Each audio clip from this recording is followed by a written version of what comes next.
aquí en las jornadas de este año, las jornadas de Hipatia del 2023. Ya sabéis, porque muchos y muchas ya nos conocéis, que todos los años hacemos unas jornadas para seguir mirando con las gafitas violetas el mundo que nos rodea, para seguir viendo aquellas cosas que son diferencias, unas acontecidas por el sexo, ¿no? Porque el sexo nos hace ser diferentes, y otras que no deberían ser desde el punto de vista de las asociaciones feministas y desde las mujeres feministas, ¿no? Y es el género, es decir, aquellas circunstancias, no se oyen, aquellas otras cosas. Estaba diciendo que hay desigualdades por el hecho de tener un sexo diferente, ¿no? Pero hay muchas desigualdades por el hecho del género, es decir, de aquellas cosas que se suponen que son nuestra obligación y que, bueno, solo eso se supone, ¿no? Y que hay que repensarlas. Entonces, ese repensar queremos hacerlo desde estas charlas coloquio, como bien sabéis los que ya desde hace tiempo nos conocéis. Hoy hemos querido mirar la ciencia de la salud mental. Durante muchos años, incluso yo pensaba que la ciencia pues no era sesgada, que la ciencia era ciencia, ¿no? Bueno, sabemos que hoy tengo que deciros que la ciencia también es sesgada, y seguramente Celia nos lo va a contar a lo largo de su charla y luego podremos intervenir. Celia García Sal es una compañera médica licenciada por la Universidad de Málaga. No sé si me oís bien. ¿Me oís bien? Sí, vale. Es especialista en psiquiatría por el Hospital Universitario de Málaga desde el 2009, pero también es profesora del área de Historia de la Ciencia en la Facultad de Medicina desde el 2017. Es decir, hace unos años, como estaba diciendo, hace 5 años así, decidió dar un salto, dejó la actividad cercana con los pacientes, aunque sigue de forma privada, y pasó a ser profesora, en ello se encuentra muy cómoda. Hizo una tesis doctoral y es doctora en Ciencias de la Salud en el 2019. La tesis se titulaba Mujeres, Locura y Psiquiatría, la Sala 20 del Manicomio Provincial de Málaga. Ella, nos había dicho antes, es de Málaga. Los años en los que centró su tesis fue entre 1909 y 1950. Por la tesis le dieron un cum laude, y además la tesis ha sido galardonada con el premio Hernández Morejón en el 2020. Este premio se otorga por la Sociedad Española de Historia de la Medicina. Ha tenido experiencia clínica, ha sido psiquiatra en el Servicio Andaluz de Salud durante 9 años. Y también es investigadora. Ha colaborado en diversos proyectos de investigación, como Marcando Diferencias Humanas, Psicometría y Eugenesia en España, de la Universidad Autónoma de Barcelona.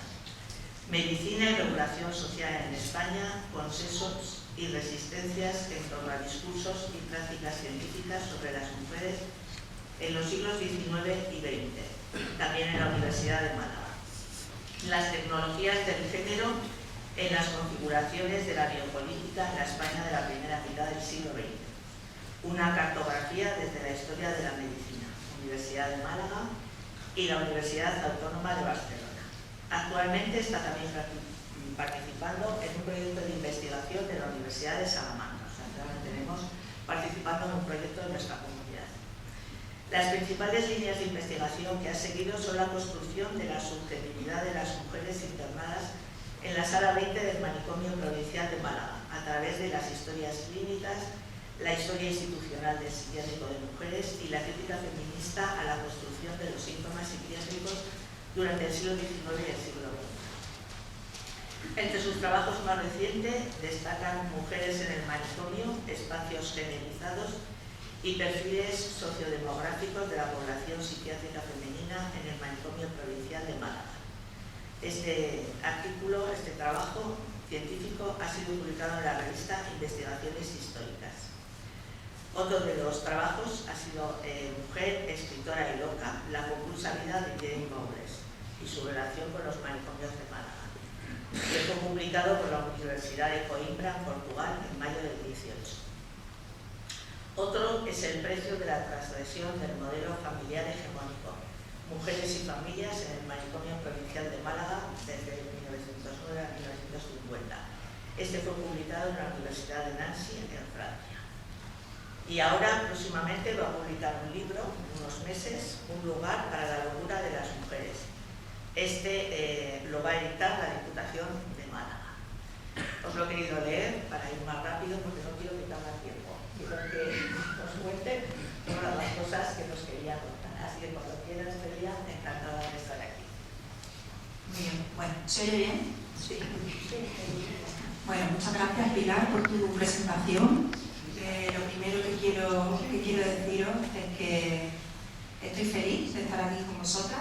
Quiero agradecer particularmente al colectivo Hipatia el haber pensado en mi trabajo, ¿no?, como un trabajo interesante para poder venir a debatir con vosotras y con vosotros. Y bueno, he tenido una acogida estupenda, tanto por su parte como por parte del clima de la ciudad, que hace un sol maravilloso. Yo venía, como mujer del sur que soy, venía con un poco de miedo, pero ha sido estupendo. Bueno, no quiero enrollarme mucho, porque tengo tendencia a enrollarme, pero sí quería un poco empezar la charla diciendo desde dónde abordo yo este tema, ¿no? Creo que es importante plantear desde dónde abordamos los temas. Y este tema yo lo abordo desde varios puntos. Desde hace unas décadas es verdad que aquí en España la investigación sobre instituciones psiquiátricas y sobre todo a partir de fuentes historiográficas como las historias clínicas se viene desarrollando de una forma importante en las últimas décadas, ¿no? Pero sí es verdad que introducir la perspectiva de género, la perspectiva feminista en el análisis de estas fuentes es algo más novedoso. De hecho, uno de los objetivos que yo me planteaba con mi trabajo era que yo no quería hacer una historia del manicomio de mujeres de Málaga solamente abordando la historia institucional. Yo quería abordar las experiencias de internamiento de las mujeres. Quería hacer lo que se ha denominado una historiografía desde abajo, ¿no? Otra psiquiatría o historiografía desde abajo. Acceder a esas experiencias de internamiento y a esos procesos subjetivos de las mujeres internadas en el manicomio, bueno, pues es complejo y requiere pues, de un marco teórico y requiere de un abordaje de la historia clínica un poco más complejo, ¿no? Pero bueno, creo que es necesario, creo que hay que hacerlo y bueno, es un poco uno de los objetivos de mi trabajo. Vamos a ir, quería explicaros que esta fotografía que he elegido para empezar la charla son, como digo yo, mis mujeres, ¿no? Son las mujeres que estaban internadas en la sala 20, en la sala del manicomio provincial de Málaga, en los años 60. Y bueno, como luego iremos viendo, hay peculiaridades en el espacio que habitaron, el espacio del manicomio, porque ese espacio fue un espacio también generalizado. No tuvieron las mismas oportunidades y no tuvieron el acceso a tratamientos y a recursos que los hombres de la misma institución sí que tuvieron. Este señor, no sé si lo conocéis, Carlos Castilla del Pino, me imagino que os suena, ¿vale? Carlos Castilla del Pino, en su trabajo en la psiquiatría española, planteó una cuestión que me parece que es muy interesante, ¿no? Él decía que la psiquiatría como ciencia médica a caballo entre las ciencias naturales y la ciencia humana es muy dependiente de las ideologías. Él se refería a la ideología política en concreto, ¿no? Porque es verdad que si miramos la historia de la psiquiatría en nuestro país, está completamente atravesada por la ideología política, ¿no? Y lo sabemos que a partir de la guerra civil y de la instauración del franquismo, la percepción de la medicina mental y de la psiquiatría cambió claramente. Entonces, bueno, pensando en esta cuestión de la influencia de la ideología política, para mí la cuestión feminista y las cuestiones de género tienen también una carga política en el sentido de cambio social. Y desde ahí también la psiquiatría está muy influida por esta cuestión, ¿no? La cuestión feminista por la cuestión de género. Yo voy a utilizar la palabra feminismo y género un poco como sinónimo. Lo digo porque sé que a veces hay algunas reticencias ahí. Y para mí utilizar la palabra género, bueno, pues lo hago dentro sobre todo del ámbito académico, porque como sabéis está como más reconocido, ¿no? En el ámbito académico todavía hablar de feminismo levanta como ampollas y hay como un poco ahí de preocupación. Entonces, bueno, lo voy a utilizar un poco como sinónimo. Os voy a hablar de algunos puntos teóricos o de algunas personas cuya obra para mí han sido fundamentales a la hora de estructurar un poco la forma en la que yo abordo la historia clínica. Susan Sontag, que me imagino que también la conocéis, he puesto ahí mirar año, pero es del 1978, este libro, el de poner su metáfora. A mí este libro me cambió mucho la vida porque me acuerdo que me lo leí cuando era estudiante y entonces de repente me abrió ahí una perspectiva que yo nunca la había pensado, ¿no? Y esta cosa que en la experiencia de enfermar está completamente influida, bueno, pues por nuestros relatos, por nuestras narrativas, por metáforas, por símbolos que tenemos constantemente alrededor. Y eso condiciona nuestra forma de enfermar. No solamente, no se trata de negar la enfermedad biológica que existe, o los trastornos que existen, sino esa forma de enfermar, ver cómo se ha ido construyendo, cómo se ha ido constituyendo a lo largo pues, de la historia. De hecho, una de las enfermedades que ella trabaja en su libro, que además lo escribió mientras ella misma estaba en un proceso de tratamiento por un cáncer, empezó a darse cuenta de que el vocabulario y las palabras que usaban los médicos a la hora de trabajar con ella era un lenguaje muy beligerante, ¿no? Se hablaba de la lucha contra el cáncer, se hablaba del arsenal terapéutico, ¿no? Todo como si fuera un conflicto, una guerra. Entonces, para ella eso tenía un peso, tenía un valor. Y también trabajaba la tuberculosis, ¿no? La tuberculosis en el siglo XIX pues, estaba completamente relacionada pues, con una enfermedad romántica, la enfermedad de los hipersensibles, era la enfermedad de la gente bohemia, esta cosa de la muerte dulce, y todo eso condicionaba esta experiencia de enfermar. Entonces yo empecé a plantearme qué pasaba con los trastornos mentales o con las enfermedades mentales, ¿no? ¿Qué pasaba cuando hablábamos de locura? ¿Cuáles son esos símbolos que de alguna manera nos van envolviendo, ¿no? ¿Cuáles son esos discursos? Y tenía como mucho interés en poder trabajar eso, en desvelar eso. Otra obra clave en mi formación ha sido la obra de Sandra Harding, el feminismo, porque realmente a partir de leer esta obra fue cuando yo empecé a problematizar o a cuestionarme esta cosa de la objetividad en ciencia, ¿no? Y empiezas a ver que realmente, como hablábamos al principio, bueno, pues te das cuenta, como decía Pilar, que la ciencia no es una ciencia aséptica, no es una ciencia neutral. La ciencia es un producto humano, como un producto más, y está obviamente atravesado bueno, por miles de cuestiones, ¿no? Entre ellas la cuestión también del género y del feminismo. Y entonces, por Sandra Harding aprendí por lo importante que era leer las letras pequeñas de los textos científicos, tener esa sensibilidad feminista a la hora de aproximarte a un caso, aproximarte a una fuente historiográfica. Y una de las cosas importantes también que aprendí con Sandra Harding fue este círculo, ¿vale? Este círculo en el que ella lo que plantea en la obra es cómo estas desigualdades de género se sostienen fundamentalmente en tres cuestiones, ¿no? Una cuestión que es la estructura de género, otra cuestión que son los simbolismos de género y otra cuestión que son las identidades de género.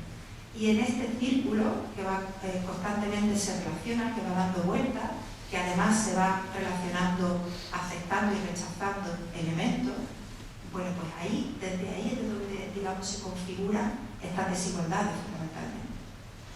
Entonces yo empecé a pensar, bueno, y en referencia a la psiquiatría, que es el tema que a mí me interesaba, ¿cómo puedo identificar estos tres elementos?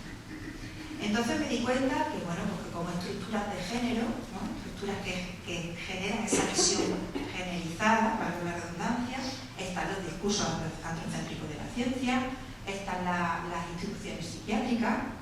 En cuanto a los simbolismos de género, bueno, pues todo lo que tiene que ver cuando hablamos de la locura de las mujeres, ¿no? Todas las expresiones, el uso de metáforas, los símbolos, las imágenes disponibles, cuando vemos, por ejemplo, las publicidades de los antidepresivos, de los ansiolíticos, generalmente son mujeres las que salen en las publicidades, incluso en el arte, en la literatura, ¿no?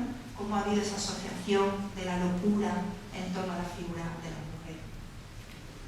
Y por último, cómo todo esto al final cristaliza de alguna manera en esa configuración y en esa idea que atraviesa nuestra cultura, ¿no?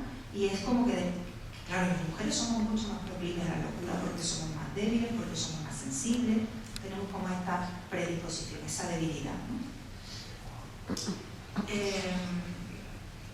Entonces, claro, desde ahí también otra de las cuestiones que yo empecé a plantearme era que, bueno, que la idea de la locura de las mujeres era una idea construida, se había construido, ¿no? Se había construido por diferentes elementos. No se trataba de negar, como he dicho antes, la existencia de la enfermedad mental, pero no se puede explicar solo desde la biología, hay que explicarla desde otros puntos, desde otros muchos factores que influyen en ese proceso de enfermar, ¿no? Y que tienen que estar incluidos. y por tanto sobre todo ver cómo lo social determina al final nuestra visión sobre las enfermedades y nuestra forma de sentirlas, ¿no? Por último, otra obra que para mí también fue clave, ya más en concreto la investigación histórica, fue la obra de Joan Scott, donde me di cuenta que efectivamente la historia hegemónica estaba también planteada desde una perspectiva completamente antropocéntrica, porque cuando te aproximabas a los textos clásicos de historia de la medicina o de historia de la psiquiatría, las mujeres siempre aparecían victimizadas, siempre aparecían en un papel pasivo, ¿no? Siempre, bueno, como pasa en la historia del arte, ¿no? Que siempre aparecen como las musas, pero ¿dónde estaban las mujeres como agentes activos de la historia? Entonces, ese era otro tema que a mí, bueno, pues me iba dando vueltas y quería incluir en mi investigación.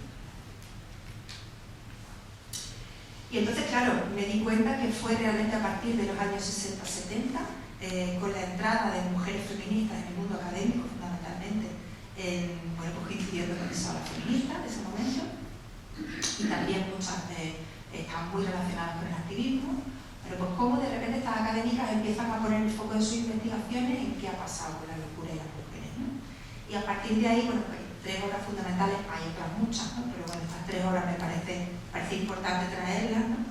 Que es la obra de Leisha Walter, donde ella hace un recorrido precisamente por esa imagen de la locura de las mujeres en la cuestión de la historia del arte, de la literatura, ¿no? Y ver cómo todos esos símbolos han permeado en nuestra idea de cómo enferman las mujeres, ¿no? En cuanto a los trastornos mentales. El libro de Phyllis Chedler de Mujeres y Locura, que además ha sido hace poquito traducido al castellano, y que es muy interesante porque además ella es psiquiatra y entonces ella pues, tuvo un papel como muy activo en esta cuestión de aunar la práctica psiquiátrica a la práctica feminista, ¿no? El activismo feminista. Y luego el libro de Viaje al manicomio, que no sé si lo habéis leído, de Kate Miller, es muy interesante porque, claro, como sabéis, Kate Miller es una feminista histórica, pero además de activista, ella pasó largas temporadas en manicomio. Entonces, en este libro, realmente nos pone en contacto con esa experiencia, ¿no? En la institución psiquiátrica y en el manicomio, desde la perspectiva de esta mujer, bueno, con esa visión muy interesante. Una de las primeras cosas que yo me di cuenta cuando estaba trabajando, porque yo trabajaba en un equipo de salud mental rural, ahí en Málaga, y entonces venían mis pacientes y me contaban historias del manicomio y ya empecé a interesarme. Digo, esto había que historizarlo, porque nadie había pensado en reconstruir la historia de la institución manicomial en Málaga, ¿no? Y una de las cosas, interesándome por la historia, me di cuenta bueno, que había enfermedades que aparecían y desaparecían, ¿no? Y venía a contaros brevemente el caso de la clorosis y el caso de la histeria. La histeria me imagino que es un poco más conocida, pero la clorosis, bueno, pues fue una enfermedad que además perduró bastante siglos. Los textos aparecen alusiones a la clorosis desde el siglo XVI hasta prácticamente el siglo XIX entero. Y además una representación muy importante en la pintura holandesa del siglo XVII, donde bueno, pues se representan muchas mujeres, las damas cloróticas, que se las mujeres pues muy pálidas, casi con una coloración verdosa, que eso se llama clorosis, muy pálidas, muy delgadas, como siempre en actitud como muy cansada, muy desfallecida. Y entonces, bueno, esta enfermedad, como os he dicho, o esta etiqueta diagnóstica se usó a lo largo de muchos siglos. Entonces al inicio se relacionó bueno, pues con mujeres jóvenes, se diagnosticaba sobre todo en mujeres jóvenes, entre los 16 y los 24 años, en época casadera. Se le llamó también el mal de las vírgenes, también se le llamó el mal de amores. Y entonces, bueno, tenía unas connotaciones muy importantes que tenían que ver con la biología femenina. Se asociaba a que, bueno, que era una enfermedad típica de mujeres que menstruaban, típica de mujeres pues que tenían una cierta represión sexual. Entonces, uno de los tratamientos que se le recomendaba a las damas cloróticas era precisamente el matrimonio y el embarazo, ¿de acuerdo? Entonces, aquí tenéis otra representación que, como os he dicho, es de un pintor español, Francisco Pradilla, y bueno, que se llama Mal de Amores, ¿no? Fijaros la representación de la mujer completamente, que parece que está muerta realmente, ¿no? Está ahí desfallecida. Este es un cuadro que a mí me encanta, me parece precioso. Y bueno, igual, ¿no? Esa actitud como de mujeres ahí desfalleciendo. Y aparte, yo os digo, de la recomendación del matrimonio y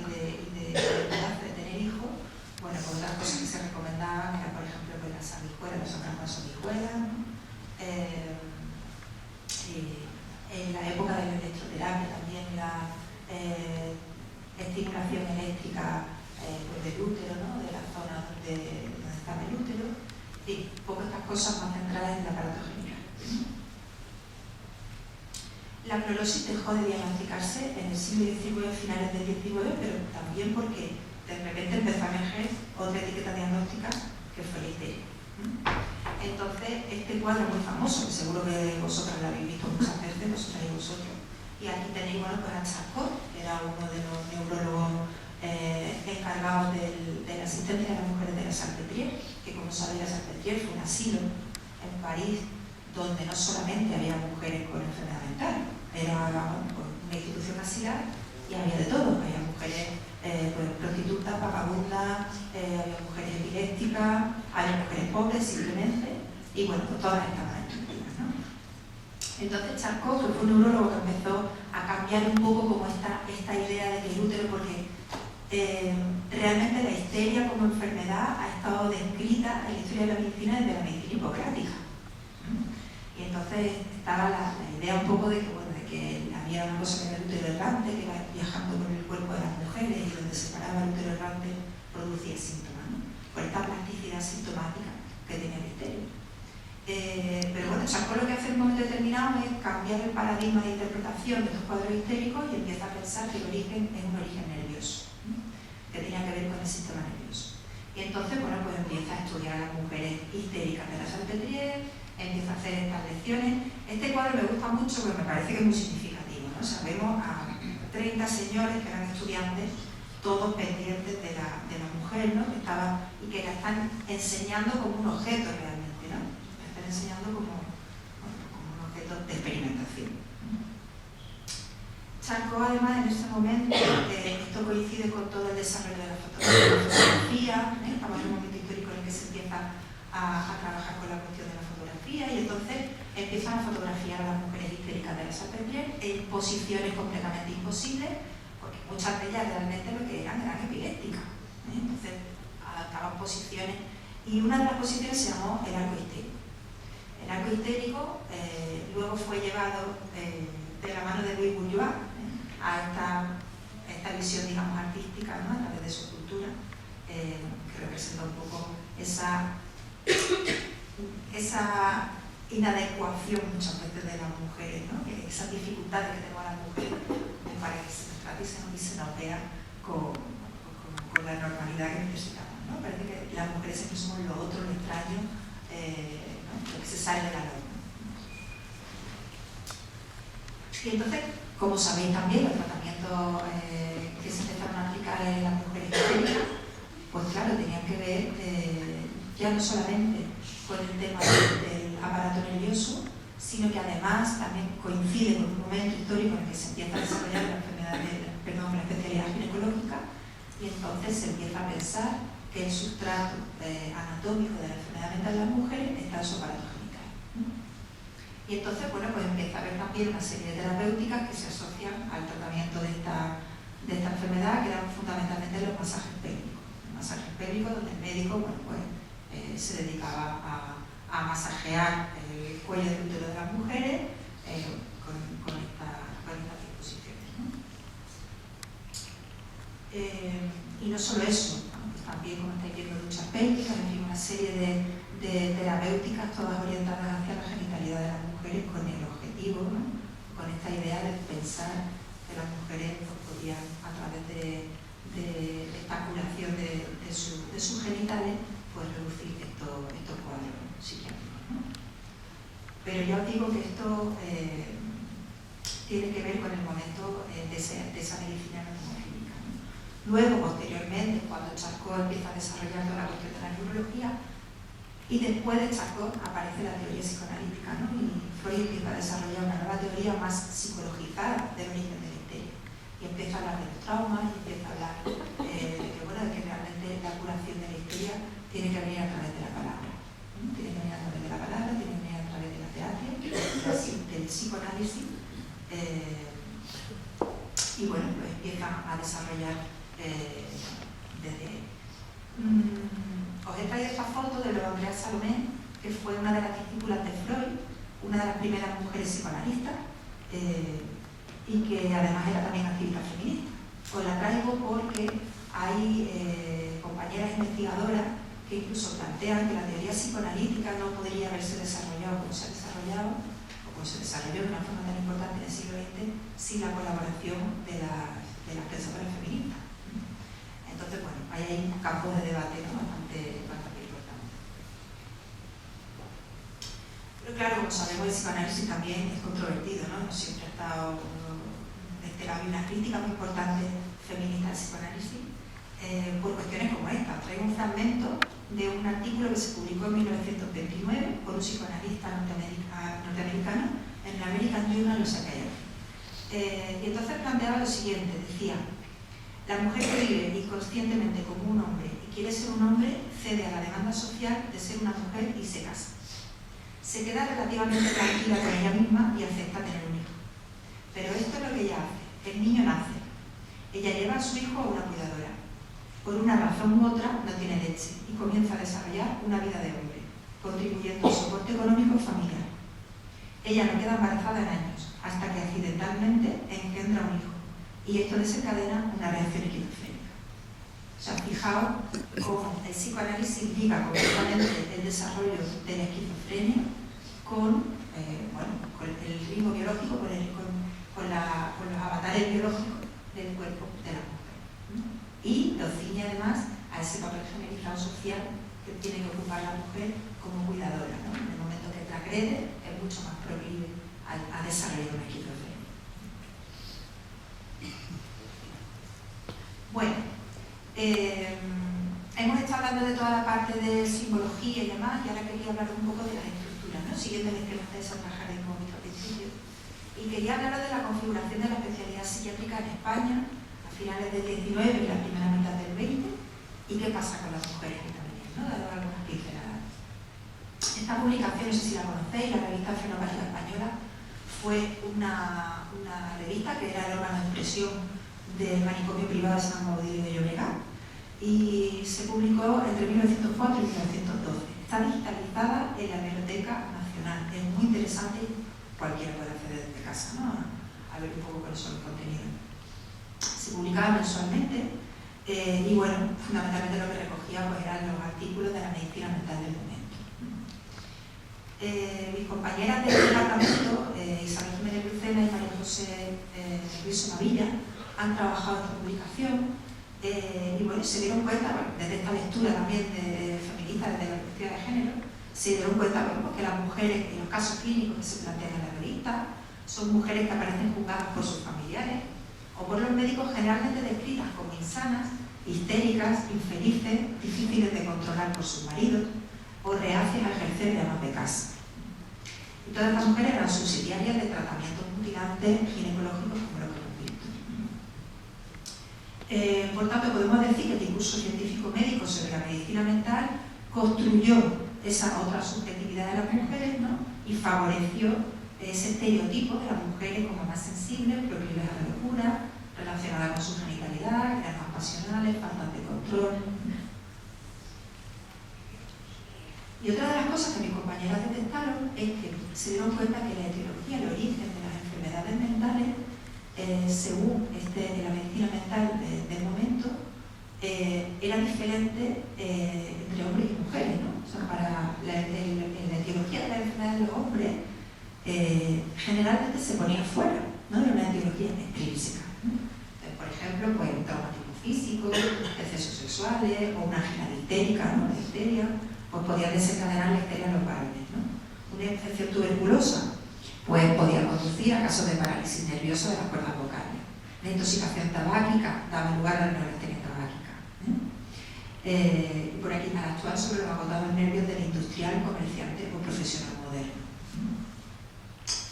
El excesivo resplandor solar, bien como único elemento desencadenante o asociado a excesos sexuales, el extrañamiento del país, el cansancio físico y la inacción mental podía llevar al padecimiento de una neurastenia tropical. Esto también hay que relacionarlo con el pensamiento colonial. Estamos en un momento en que la colonia también impregna todo el pensamiento y también la actividad científica. ¿Y qué pasa con las mujeres? Pues las mujeres todo lo contrario, todo dentro, todo va dentro siempre. Entonces, claro, los factores que incidían en las mujeres eran todos de carácter intrínseco. tanto de tipo fisiológico como psicológico. Entonces, bueno, la menstruación es la estrella del lugar, siempre todo lo que tiene que ver con la menorrea, la dismenorrea, pues todo está relacionado con casos de neurastenia, epilepsia, histeria, estados vegetativos en general, fobia. El embarazo puerperio en casos de cleptomanía, infantilismo, epilepsia, psicosis melancólica, incluso infanticidio y psicosis maníaca. Y la menopausia en casos de melancolía. Os traigo dos historias, porque claro, ahora mismo estamos hablando de una publicación, ¿no? Y podemos pensar, bueno, que los casos como voy a elegir y tal. Yo traigo un par de historias clínicas que estamos trabajando ahora, porque yo he trabajado en la institución de la beneficencia y ahora estamos trabajando en una institución privada que había en Málaga, que era el manicomio particular de Señora de Nuestro Sagrado Corazón, que estaba regentado por las hermanas hospitalarias, y entonces era una institución solo para mujeres, ¿no? De principio de siglo. Y era una institución privada. Entonces hay dos historias que me llaman la atención porque sí que tienen que ver con esta visión de la enfermedad mental y la genitalidad de las mujeres, ¿no? Y esta mujer, por ejemplo, que ingresó en 1913, la ingresó su marido porque no había consumado los deberes del matrimonio la noche de boda. Entonces la ingresó y la respuesta del manicomio fue aplicarle sanguijuelas lineales en 1914.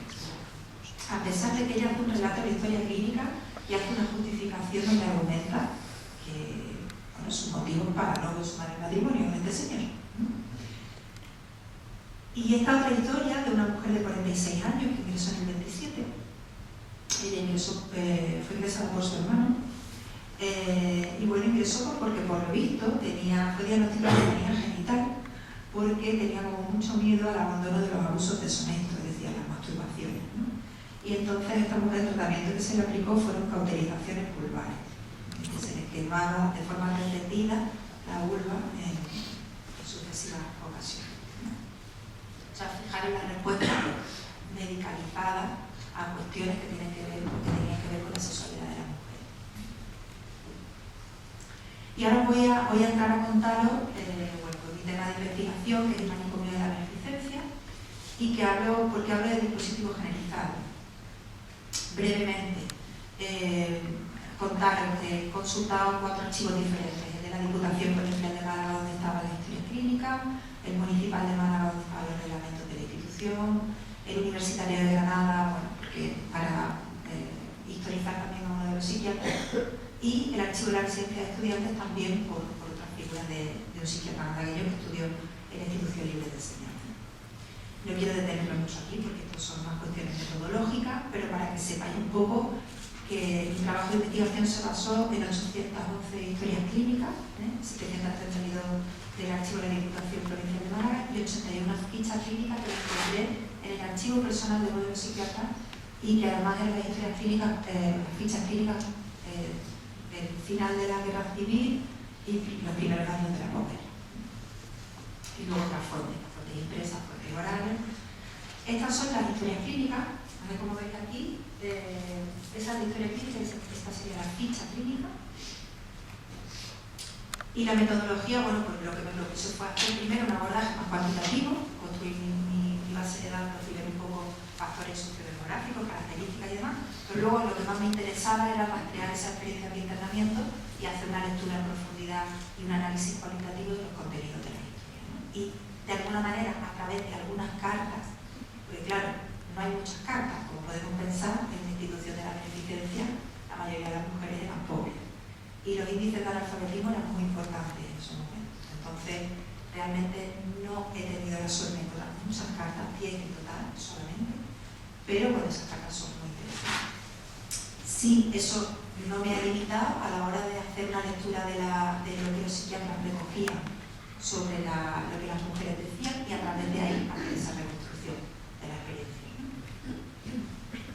Y mi pregunta de partida, bueno, que yo quería saber qué elementos habían influido en la construcción de las subjetividades de esas mujeres que habían estado en la sala 20, cómo se pensaban las mujeres locas desde ese dispositivo, cómo era pensada desde el manicomio, cómo se materializó ese régimen de verdad, ¿no?, instituido en discurso y en práctica sobre los cuerpos de las propias mujeres durante el internamiento. Y la parte más importante, bajo mi punto de vista, que era resaltar esta cosa de la resistencia, ¿no? Cómo estas mujeres se pudieron resistir a esas dinámicas totalizadoras de la institución, ¿no? ¿Qué elementos tenían para oponerse o para aliarse en algún momento pensando en su propio beneficio dentro del dispositivo? Y aquí, bueno, retomo una frase de Foucault, donde hablaba, bueno, porque siempre había explicado que en todas las sociedades había fuerzas múltiples en lucha y que el que haya una fuerza que sea dominante no implica que no haya otra fuerza, y que de hecho a todo poder dominante siempre se le opone una resistencia. Esto me parece interesante. Y esta foto que traigo aquí, que me encanta, porque la vi, es una pintada, me encontré una vez por Granada, y ponía: no vuelvo al psiquiátrico ni loca. Esta línea de la resistencia un poco. Bueno, este es el Hospital Civil, que se construye al final del 19, y los dos circulitos que tenéis en rojo son del manicomio, ¿vale? El pequeñito es la sala Santa Rita, que es la sala de mujeres, y el grande el de los hombres. Por supuesto, tanto el manicomio como la leprosería como el pabellón infeccioso estaban fuera de la organización de la estructura por pabellones del hospital general, un poco pues también siguiendo la línea de esta creencia que existía de la contagiosidad de la enfermedad mental. Entonces, infeccioso, leproso y loco, mejor fuera, no vaya a ser que nos volvamos nosotros también. El pabellón del manicomio provincial se inaugura en 1899, con muchísimos problemas económicos, con muchísimas donaciones de capital privado. Y al principio lo que se construye es el pabellón, que si veis está dividido por la mitad, como un espejo, ¿no? Está en una imagen en espejo. La parte de la derecha era la parte de las mujeres y la parte de la izquierda de los hombres. Y tenía la misma estructura. Y entonces estaban organizadas los espacios según las conductas del paciente y de las mujeres, ¿no? Entonces había una zona que era para las furiosas, que era la celda de aislamiento, una zona para las agitadas, otra zona para las sucias, para las tranquilas y las convalecientes. Esta forma responde un poco a una clasificación conductual que tiene que ver con la nosología francesa, porque la nosología francesa o la medicina mental francesa estuvo vigente prácticamente hasta los años 20 y 30 en nuestro país, que ya empieza la nosología alemana. Entonces se construye ese pabellón estupendo con unos patios, ¿no? Y unas zonas ajardinadas, ¿no? Que tenéis algunas fotos, con unos exteriores, bueno. Pero ¿qué pasa? Empieza a haber un aumento de ingresos muy importante. Empiezan a ingresar muchos hombres, sobre todo en la década de los 10 y de los 20, ¿no? En los años 10 y 20. Y entonces se empieza a plantear que ya no hay espacio para las mujeres. Y al final ese pabellón de San Carlos se queda como pabellón de hombres y las mujeres pasan a otro pabellón que se inaugura en 1909, que es la Sala Santa Rita. Esta Sala Santa Rita, también con muchísimas precariedades, con muchísimos problemas, empieza a haber muchísimas dificultades de espacio, y a partir de la Segunda República se empieza a remodelar este espacio, se empiezan a hacer otros dormitorios y otras cuestiones. Aquí tenéis algunas imágenes. Estas imágenes son de los años 60, porque no tenemos imágenes más antiguas, pero bueno, para que hagáis una idea, porque prácticamente el manicomio era el mismo, o sea, no se remodeló desde la Segunda República hasta la reforma psiquiátrica que en Málaga fue a principios de los 80. O sea que las mujeres y los hombres también estaban en una situación bastante complicada. Fijaros los patios, el patio pequeñísimo, no tiene nada que ver con los espacios que disfrutaban los hombres, que eran unos espacios un poquito más amplios, con jardines, incluso con huertos. Las mujeres no tienen esos espacios. Bueno, y este fue el señor que se ocupó de la asistencia de las mujeres, que no quiero dilatarme mucho, que si queréis luego en el turno de debate podemos hablar un poco sobre él. Y él fue fundamentalmente el que trató a las mujeres. Que luego fue muy interesante porque él trataba a las mujeres de la beneficencia, a las mujeres pobres, pero cuando terminó la guerra civil, en 1939, organizó o inauguró una institución privada que era la Clínica Reposo de Ángeles, solo para mujeres, bajo la idea nacional católica completamente. Y bueno, ahora quiero publicar un artículo que habla de esta diferenciación de las instituciones, ¿no? Y yo creo que me interesa. Y algunas imágenes para que veáis que estaba organizada con todo lujo de detalle, con zonas jardinadas, no tenían nada que ver con las fotos que hemos visto del manicomio de las mujeres pobres. A nivel de perfil sociodemográfico, las mujeres, fundamentalmente las edades que tenían las mujeres jóvenes, las que ingresaban, entre 20 y 35 años. La mayoría solteras y la mayoría de las zonas rurales, ¿no? Las zonas de pueblos de Málaga y demás. El tiempo de estancia media es muy cortito, las mujeres suelen estar entre un mes y medio, lo cual nos hace pensar que no era una institución asilar, era más una institución donde las mujeres se internaban, se les aplicaba tratamiento, se reconducía la conducta alterada que no se veía y se devolvía a su medio social de familia. Ese era un poco el fin. A nivel de diagnóstico, el diagnóstico estrella fue la esquizofrenia, el más frecuente en nuestros periodos que están ahí por periodo histórico. Pero hay otros diagnósticos interesantes que luego puedo comentar, que era la oligofrenia y la psicopatía. Bajo esos diagnósticos, muchas mujeres que eran disidentes de esa feminidad hegemónica fueron diagnosticadas con estas etiquetas. Y los tratamientos, bueno, pues durante la Restauración y la Segunda República, el tratamiento estrella fue la manolioterapia, que era la inoculación de sangre infectada de terapia a las mujeres para provocar picos febriles, con la idea de que esos picos febriles pues, iban a solucionar las agitaciones, ¿no? Entonces le provocaban una malaria controlada, luego le aplicaban quinina para solucionar el episodio, pero la realidad es que las mujeres cada vez estaban en una situación muy terrible, porque eran mujeres muy pobres, la mayoría muy delgadas y con muy bajo peso, y eran tratamientos muy agresivos. Durante la Guerra Civil, la mayoría, como veis ahí, el 71,4% de las mujeres no recibió ningún tratamiento, es lógico pensarlo porque había desabastecimiento también. Y durante la dictadura franquista, pues yo lo que señalo son tratamientos de choque. No solamente el electrochoque, sino la insulinoterapia, o sea, la aplicación de insulina y llevar al coma y al choque hipoglucémico a los pacientes, ¿no? Bajar el factor de azúcar y provocar esos choques y luego revertirlos con sondas nasogástricas con soluciones glucosadas. Y luego también el choque cardiozónico, que era, bueno, porque se dio la insulinoterapia, era muy peligrosa y necesitaba muchos recursos, cuestiones especiales de temperatura, de espacio y tal, que no se tenían. Y se pasó al choque cardiocrónico, que era bueno, pues, introducir un tóxico que generaba una crisis, unos choques terribles, tan terribles que las mujeres en esos momentos de convulsión fracturaban fémur, fracturaban mandíbula y entonces claro, se generaban muchísimos más complejos.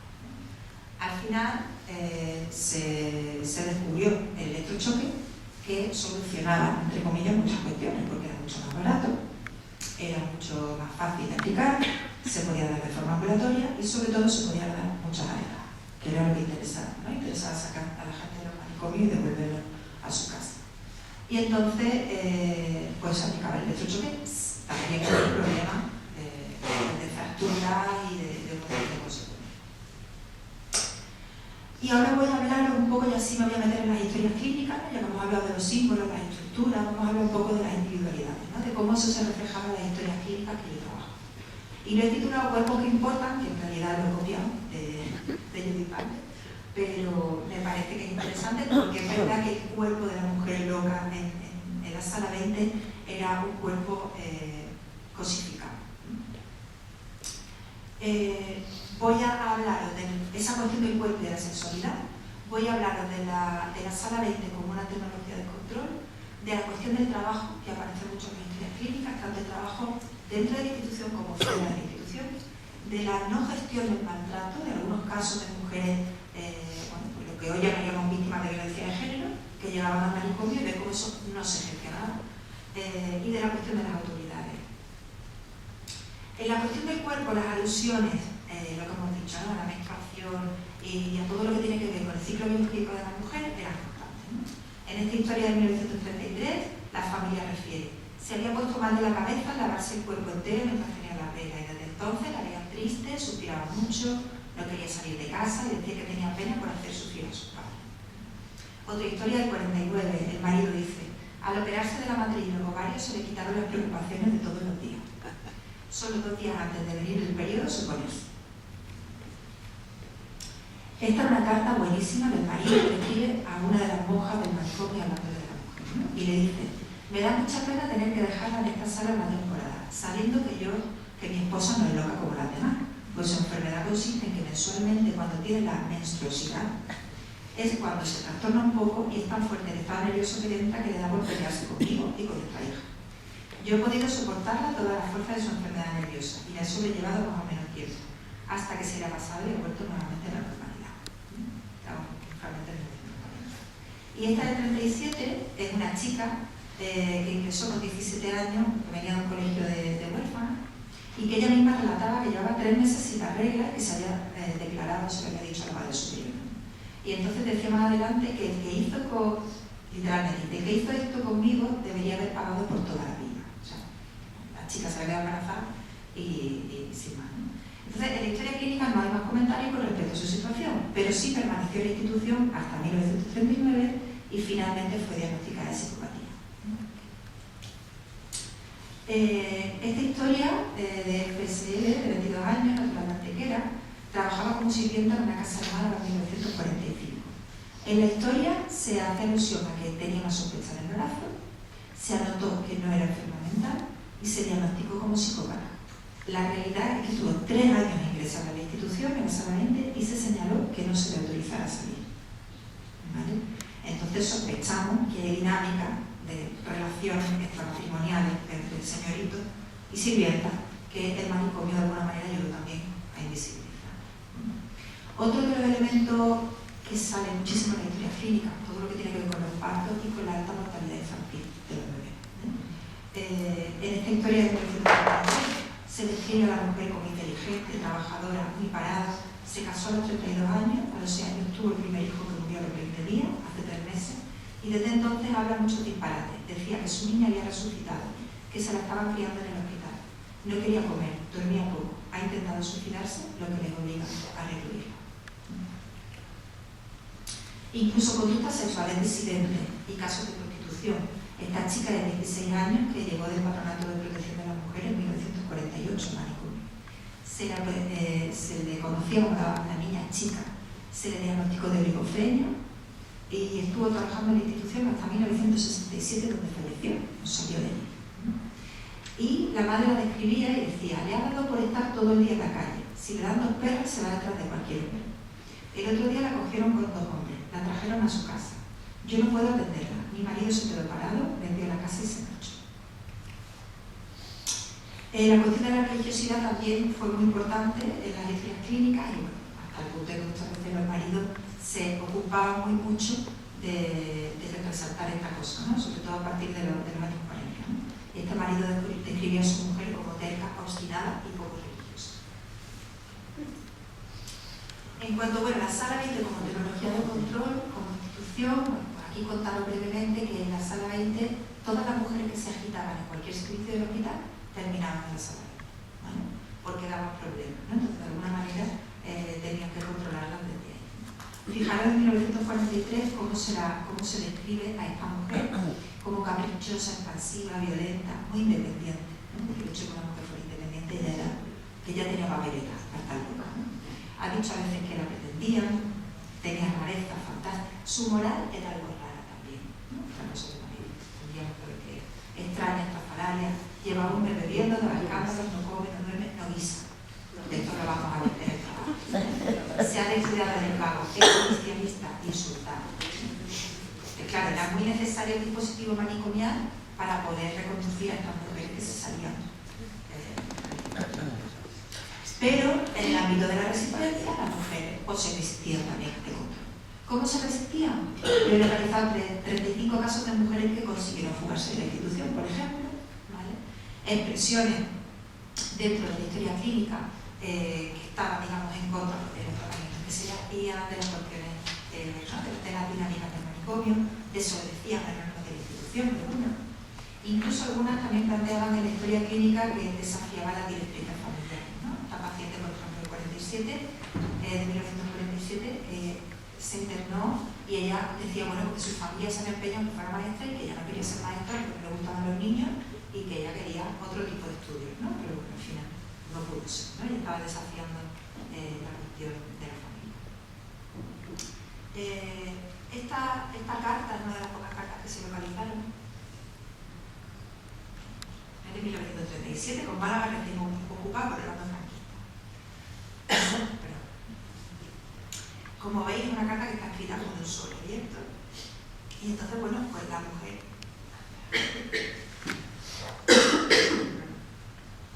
La mujer describe lo siguiente.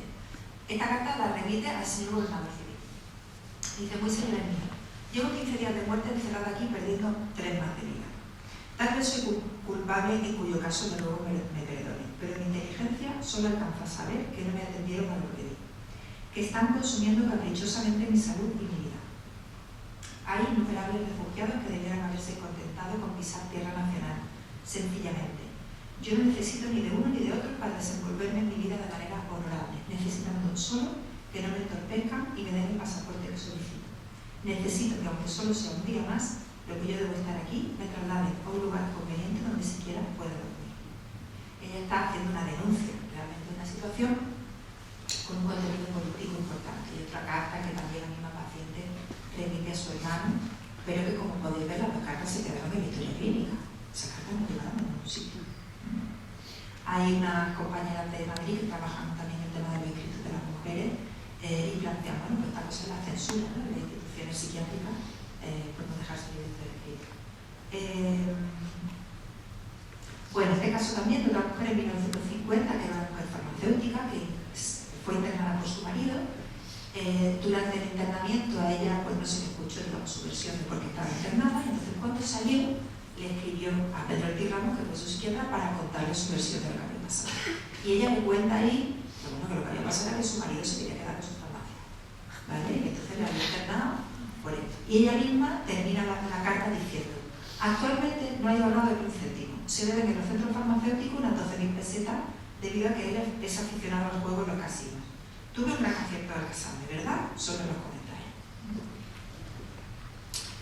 Alusiones también en las historias clínicas de mujeres que tratan de recuperar su vida previa al ingreso en el manicomio a través de la petición de sus objetos personales, ¿no? De que no sean despojadas de su subjetividad, de sus objetos, ¿no? Entonces, esta chica, por ejemplo, le pedía a su madre pues, que le trajera su ropa, su peine, su estilográfica, que le comprara también su papel para escribir. También planteaba en la misma carta bueno, pues esos sentimientos de miedo y de vergüenza ante el ingreso, ¿no? Que no le contaran a nadie que estaba ingresada en la institución, que la gente era muy mala, ¿no? La cosa del estigma, ¿no? Y luego la cuestión del trabajo, ¿no? Como he planteado dentro y fuera de la sala de ente. El trabajo es una cuestión muy interesante que aparece de una forma recurrente en las historias. Primero, en el apartado de la recogida de datos sociodemográficos, cuando se habla del trabajo de las mujeres, siempre sus labores, o su casa, o su sexo. Siempre se recoge así. Luego, cuando te pones a leer la historia, resulta que las mujeres, aparte de trabajar en su casa, encalaban las casas de las vecinas, planchaban en casa de no sé quién, trabajaban en el campo, o sea, hay todo un trabajo femenino que está completamente invisibilizado por la institución. También otra cosa que vi era que, bueno, que sí, que las mujeres podían enloquecer en su casa, pero mientras seguían trabajando no había problema. Que realmente se las mandaba al manicomio cuando ya no trabajaban en la casa. Desaparecían como fuerza de trabajo doméstico y entonces ahí ya sí daba problemas y se les llevaba al manicomio, ¿no? Y entonces, bueno, eso era algo que estaba en el discurso de la familia e incluso de las propias mujeres, ¿no? Por ejemplo, esta mujer en el 35, pues se describe eso, ¿no? La carteta se va a la calle, caprichosa, no quiere estar en la casa, trabaja cuando le parece. Esta otra mujer en 1940, ¿no? Diagnosticada de psicosis corporal, fue llevada por el marido al manicomio y el psiquiatra refleja la historia del marido la trae por su inactividad. Otra depresión, carácter irritable, díscolo, poco trabajador y poco inteligente. Otra, desde hace 4 años que el marido falleció en Gerona, la nota mal, empezó a tener mal genio, contestaba a su madre, trabajaba poco en la casa. Otra, prefiere el marido que lleva bastante tiempo que la nota rara, desde febrero no se ocupa nada. Vemos como la cuestión del trabajo aparece constantemente. Claro, un signo de mejoría, ¿cuál era? Que las mujeres empezaran a trabajar en la casa. Y entonces, por ejemplo, en esta historia pues se refiere desde hace 15-20 días, viene mejorando, muy activa, se ocupa de los quehaceres de la casa. Objetivo cumplido. En el ámbito de la resistencia, claro, las mujeres se resistían también a la cuestión del trabajo. Entonces, aquí, por ejemplo, esta mujer que ingresó en 1934 cuenta que estaba sirviendo con un hombre que le apellidaba de una forma, ¿no? Pero un abogado, y que este abogado la puso por loca y la llevaron al manicomio de Córdoba, donde estuvo 10 meses internada. Ella misma contaba que había vivido 6 años con este hombre en calidad de criada y algo más. Se negó a pagarle un sueldo base de 6 euros mensuales y además la abandonó, reuniéndose él con la mujer de nuevo. Ella lo defendió y lo cuidaba, y hasta labraba la finca con gran ardor. ahora se encuentra en un manicomio por haber querido defender lo que es suyo y muy legítimo. Y este otro caso, una chica joven que trabajaba en el colegio de huérfanos ferroviarios y decía, si no me vuelvo a visitar, don Pedro, que era el psiquiatra, es porque me encuentro bien. El médico del seguro me dio el alta porque me encontraba bien. Solo la directora del colegio, al saber que lo visité a usted en el pasado, sospechaba que yo estaba mal de la cabeza, y eso es lo que la directora cree, y por eso pido un certificado. Yo estaré aquí si usted me lo exige para observarme, pero ella no tiene derecho a dejarme fuera del trabajo. Dentro de la institución, bueno, pues esta cosa de principios de siglo que se empieza a instalar un tratamiento que se llama la laborterapia. Y la laborterapia se empieza a popularizar en las instituciones psiquiátricas porque se piensa que mantener a los pacientes ociosos era lo peor para su salud mental. Una cosa así tan inocente que parece que la podemos ver hasta viendo, al final se convierte en una cosa perversa que tiene que ver con la propia autogestión del manicomio y que tiene que ver con el ahorro de las corporaciones. Porque luego, mirando las cosas que hacían las mujeres, la laborterapia de las mujeres no tenía nada que ver con la laborterapia de los hombres. Lo mejor la mejor laborterapia era la que se desarrollaba al aire libre y en contacto con la tierra, ¿no? Cultivo de huertos y tal. Los hombres en Málaga sí tenían ese acceso. Las mujeres que hacían, bueno, pues lo podéis imaginar, trabajo en cocina, trabajo planchando, trabajo en la ropería, limpiando, incluso algunas encargadas de cuidar a otras internas. Entonces, bueno, por ejemplo, esta referencia, ¿no?, de esta mujer que trabajaba fregando el suelo, hace cuanto le indica, está regular de limpio, tiene carácter. Esta otra trabaja en la costura, trabaja en el crochet, trabaja, y ella misma decía, no me voy porque no viene a por mí, ¿no?, su propio familiar, ¿no? Y se adaptaba, trabaja, cocinaba. Si os fijáis en la fecha, son mujeres que estuvieron internadas 40 años. O sea, trabajadoras del manicomio sin remunerar, ¿vale? Y estos eran los espacios donde trabajaban, ¿eh? Esta foto es del 85, pero esta era la lavandería. Esta era la ropería, donde cosían la ropa. Y las mujeres también se resistían a esto, ¿eh? Y entonces se resistían, por ejemplo, esta mujer que ingresó en el 34, decía que dejaba de hacer los trabajos en la cocina del hospital porque no le pagaban una peseta diaria y no quería ser explotada. Y esta es la imagen de la cocina. La no gestión del maltrato, la sala 20, bueno, esto es tremendo como lo podéis imaginar. En 1942 ingresa esta mujer en la sala de obstetricia por una hemorragia vaginal, tras una paliza que el marido le había propinado, una paliza y alguna, claro. Y después le había quemado la ropa. La hermana la acompañó, facilitó esta información y derivado de esta situación la mujer quedó perpleja, callada, estuporosa y en la misma posición. Por este motivo fue ingresada a la sala 20, donde recibió varias sesiones de electrochoque. Fue dada de alta 2 meses después para ingresar de nuevo a la sala de ginecología. O sea que encima de todo lo que le había pasado, la respuesta medicalizada es aplicarle electrochoque. Y esta mujer de 41, pues un caso parecido, una mujer alcohólica, y en la historia se notó que su marido le pegaba, pero no había conseguido hacer labores de electroshock. El marido pretendía, a base de paliza, que ella dejara de beber. Y ella, además, reconocía el buen comportamiento de su cónyuge y comprendía la necesidad que había tenido de internar. O sea, fijaos cómo esta frase se recoge en la historia clínica de una forma inocente, ¿no? O sea, aquí lo que se apostilla de alguna manera es una defensa de la actitud del marido, ¿no? Y por último, hablar un poco de las autoridades. ¿Quiénes eran los que estaban autorizados para hablar de la locura de las mujeres? Bueno, pues fundamentalmente eran tanto los familiares como los propios psiquiatras, ¿no? Fijaos, en este caso del 39, el segundo caso, estaba descrito así, ¿no? Entra correcta, viene mal vestida, llora, refiere que siempre la han tratado mal, los chicos la apedreaban. Oye hablar a su madre, rápidamente se anima cuando habla de su matrimonio con un francés de las brigadas internacionales que conoció en Barcelona. Se tuvo que separar por cocaína. Habla francés perfectamente, conoce las expresiones y el argot, y la han traído de la aduana porque iba por la calle con unos pantalones, le pegaron y entonces fue detenida. Sabe leer y algo escribir. Fijaos que esta historia es del 39, ¿vale? Con una mala ya ocupa por el bando franquista, y aquí hay elementos que tienen que ver con la política, ¿no? Esta cosa de que iba vestida con los pantalones, que recuerda a los milicianos, esta cosa de las brigadas internacionales, y aún así esta mujer es diagnosticada de oligofrenia, un diagnóstico, bueno, que ahora podríamos hablar de retraso mental, ¿no? A mí me parece bien llamativo una mujer que sabe francés en esa época donde las mujeres no sabían absolutamente nada, no tenían nivel cultural ninguno, pueda ser realmente una interpretación social. Entonces, es un diagnóstico un poquito ideologizado. Y las mujeres se resistían también a estas autoridades, ¿no? En el 40 esta mujer decía, bueno, porque estaba explicando al psiquiatra, ¿no? Por qué había llegado al manicomio, venía de la cárcel de mujeres, y decía que estaba detenida por su arrendar en Tetuán una habitación a su señor, y entonces, bueno, como que la denuncia como persona no adicta al movimiento, y entonces no habían juzgado bien su causa, y hay un momento en el que ella en el relato dice, ya no quiero explicar nada más, ¿no? Y dice, porque usted no es ni mi juez, ¿no? No es mi juez, sino mi médico, y no le tengo que contar nada más, ¿no? Dice, ella se resistía a seguir contando. Y esta es una historia, la última historia ya, de 1948, una historia bastante triste, porque esta mujer fue llevada al manicomio por la comisaría de vigilancia, acompañada por su marido. Ella había tenido un bebé que precisaba un tratamiento, pero no tenía dinero para pagarlo, y le pidió el dinero a un tío suyo adinerado que se lo negó. A los 2 meses el niño falleció, y ella, bueno, pues acudió a la casa de su tío, amenazando de muerte al tío, y no podemos imaginar la reacción, ¿no?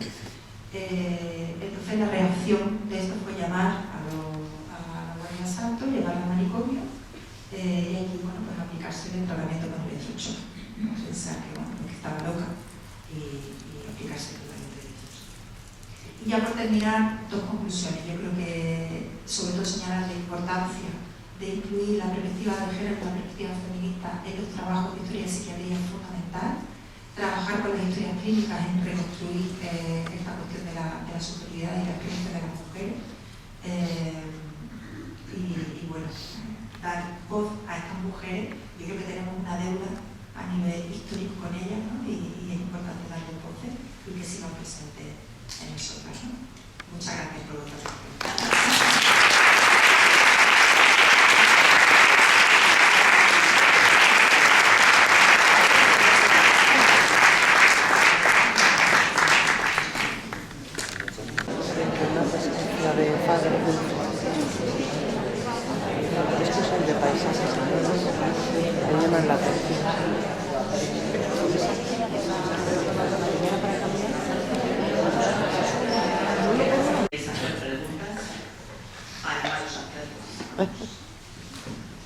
Levantéis la mano y yo me voy. Vale, allí. Bueno, muchas gracias por la charla. La verdad que la conferencia me ha gustado muchísimo. Quería comentar, bueno, 3 cosas igual, ¿no? Una, por ejemplo, ha mencionado a Foucault, y entonces también Foucault hace mucho hincapié en su historia de la locura, sobre hacer una crítica también a lo que es la ciencia médica, definiendo qué es locura y qué no es, ¿no? Y en este caso, bueno, pues también es esa la cuestión. Luego también creo que a lo mejor sería importante señalar cómo cambian los manicomios en la década de los 70. Aquí lo ha mencionado un poco, bueno, llegan las influencias alemanas. Una de estas figuras, por ejemplo, es Jimeno Valdés, ¿no?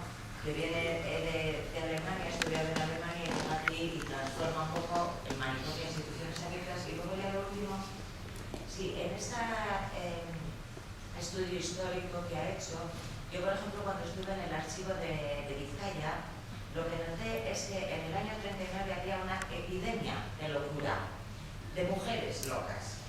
De repente un montón de mujeres están locas. Y dices, pero esto no puede ser. Entonces, bueno, esta idea de cómo a estas mujeres resistentes, a estas mujeres que no están en el bando de los ganadores, se las internan en instituciones psiquiátricas en vez de, bueno, pues como una cosa mucho alternativa a estas instituciones carcelarias. Entonces, por ejemplo, quería preguntarle si en Málaga también había detectado estas epidemias de locura, ¿no? En los años, en los momentos, justo en los meses justo posteriores a que esté ocupada Málaga en este caso. Bueno, muchas gracias por tu intervención. Es verdad que la obra de Foucault yo creo que es fundamental, ¿no? Para el análisis de las instituciones psiquiátricas, ¿no? Desde estas cosas de los dispositivos de control. Es que la Salpetía, por ejemplo, que ha mencionado parte de su obra, es lo que pasa en la Salpetía. Es fundamental. Y fíjate que yo me he encontrado muchas veces en foros como, bueno, en congresos y tal, ¿no? Como es que como que hay un cierto rechazo ahora, ¿no? Todo lo que tiene que ver con las teorías foucaultianas, ¿no? Y bueno, yo creo que eso tiene que ver con la evolución que estamos viendo a muchos niveles, ¿no? Y entonces hay que defender un poco todavía esta cosa, ¿no? Pero sí. Y esto que comentabas también de la psiquiatría alemana, bueno, claramente, ¿no? Todo la influencia de la psiquiatría alemana es muy importante, y con el régimen franquista más todavía, ¿no? De hecho, Pedro Ortiz Ramos, que pasa un poco ahí como rápido, ¿no? El psiquiatra que se encargaba de la situación de las mujeres, hay momentos que hace discursos desde las tazas, ¿no? Él tiene publicado un estudio sobre la depresión en el que plantea, por ejemplo, que bueno, que los españoles somos, las mujeres españolas somos más tendentes a la depresión porque nuestra raza española es más impura. Por aquí han pasado muchos pueblos, ¿no? Las razas impuras no somos como los alemanes, que es una raza más pura, y entonces ellos son menos tendentes a la depresión, ¿vale? Eso está publicado en 1944, quiero decir que tiene que ver con esa ideología, ¿no? Y esto último que me comentabas también del aumento de ingresos de mujeres, sí. Es decir, aquí se ve muy claro cómo a partir del 39 hasta 1944-45 hay un aumento de ingresos de mujeres, además mujeres muy jóvenes, mujeres que transgreden. Y eso tiene que ver con esta necesidad del régimen franquista de legitimar el modelo de mujer nacional católica, ¿no? Entonces hay ahí una cuestión que me parece muy interesante, porque todo lo que se sabía de ese esquema, que tengo miles de historias por contar, claro que he traído, hay una historia, por ejemplo, en esa línea de una chica que era sirvienta en una casa de una familia con mucho dinero, pero hay un momento que la familia se entera de que el novio de esta chica estaba detenido, ¿no? Porque era republicano y había estado en el bando republicano. Automáticamente a esta chica empiezan a plantearle por qué se tiene que ir a la casa, por qué tal, por qué cual. Y ella enloquece porque claro, porque no entiende lo que está pasando, porque entiende además, bueno, porque hay una serie ahí de contenidos, hay como unas rencillas, ¿no? Entre otras vecinas y tal, y empieza a pensar que están todos en contra de ella, ¿no? Y termina en el manicomio. Una mujer que además reconocía, incluso en la historia clínica decía, que su trabajo era el único sustento no solo de su familia, sino de sus propios padres y de la familia extensa. Claro, en esas situaciones, ¿quién no se enloquece? ¿No? Entonces sí, hay también ese aumento de mujeres, ¿no? Sí. Yo me preguntaba sobre las madres solteras, embarazadas, ingresadas. ¿Qué pasaba con los nacimientos? ¿Convivían en las instituciones los niños? Mira, ese es uno de los episodios oscuros de la investigación, porque en la historia clínica no hay prácticamente información sobre esos casos, ¿no? La historia que he comentado de la chica de Antequera que ingresa con la sorpresa de embarazo y está 3 años en la institución y no puede salir de la institución, ¿no? Yo sospecho que sí, que como ya había muchas, y no sé hasta qué punto esos niños estaban en la institución con ella. En la historia clínica no hay datos sobre eso, pero eran historias completamente invisibilizadas, ¿no? Yo las tengo catalogadas como historias sin historia. Entonces, que el manicomio funcionó para ocultar ese tipo de casos de madres solteras o de sirvientas, ¿no? Que muchas veces eran incluso violentadas por los propios señoritos, ¿no? Porque las sirvientas eran entendidas como parte de su propiedad, ¿no? Entonces, bueno, un señorito podía llegar y era una sirvienta, no pasa nada. Y yo sospecho que sí, que el manicomio funcionó como esa institución, pues, para invisibilizar. Y de hecho, bueno, luego sabéis lo de los casos de los niños robados, que eso, pues, claro, es que ese es otro tema, ¿vale? Otro melón que había también en algún momento, que es posterior, pero no sabemos también si esa guerra reciente también pudo articularse. Gracias. Sí, bueno, iba precisamente un poco a lo de los niños robados y como también fue vallejonaje, la verdad, y que en el 39 estuvo con las entrevistas a 50 mujeres, también en Málaga, reclusas, como utilizaban también los dispositivos carcelarios y la protección de las mujeres, ¿verdad? Para toda esta generación un poco del ideario del gen rojo, que en el caso de las mujeres pues sabemos que estaban completamente